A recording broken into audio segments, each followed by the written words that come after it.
Hey everyone, welcome to the channel. If you're into simple, helpful content, be sure to subscribe. We make videos that are easy to follow and worth your time. Let's get started. Crossing an international border with just your driver's license is a common question. The simple answer is generally no. A standard state-issued driver's license is primarily for proving your driving privileges and identity within your own country. It is not designed for international travel. For air travel, a valid passport is almost always required for all international flights. This applies regardless of your destination. You cannot board an international flight with just your driver's license. There are specific exceptions for land and sea crossings, primarily under the Western Hemisphere Travel Initiative, or WHTI. This initiative applies to U.S. citizens returning to the U.S. from Canada, Mexico, Bermuda, and the Caribbean by land or sea.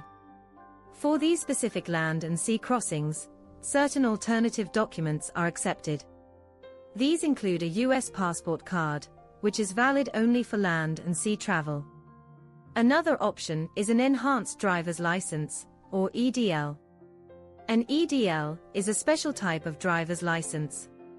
It is issued by only a few U.S. states and Canadian provinces. It contains special security features, including a radio frequency identification, or RFID, chip. This chip allows border officials to quickly access your identity information.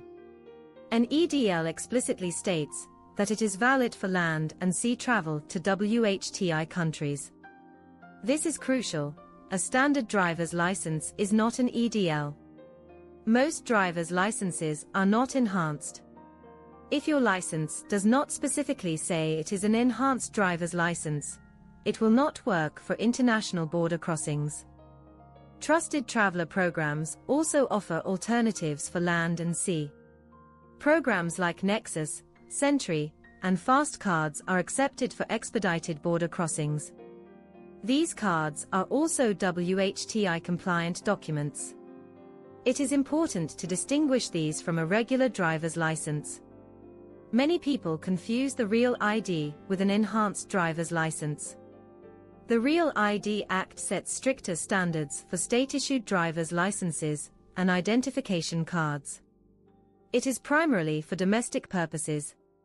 A Real ID-compliant license is needed for domestic air travel and accessing certain federal facilities. However, a Real ID is not an international travel document. It does not allow you to cross international borders by itself. It does not replace a passport or an EDL for international travel. For example, if you are a U.S. citizen driving into Canada, you will need a passport or an EDL. A standard driver's license will not be sufficient. The same applies to driving into Mexico. While enforcement can vary, the official requirement for U.S. citizens entering Mexico is a passport or a WHTI-compliant document. Relying solely on a standard driver's license could lead to denial of entry. It can cause significant delays. It could even result in missed travel plans. Always verify the latest requirements with official government sources. Check the U.S. Customs and Border Protection website. Review the U.S. Department of State website. Requirements can change. The safest and most widely accepted document for all international travel, whether by air, land, or sea, remains a valid passport. Thank you for watching, and please remember to subscribe for more travel tips. Thanks for watching. Please like and subscribe.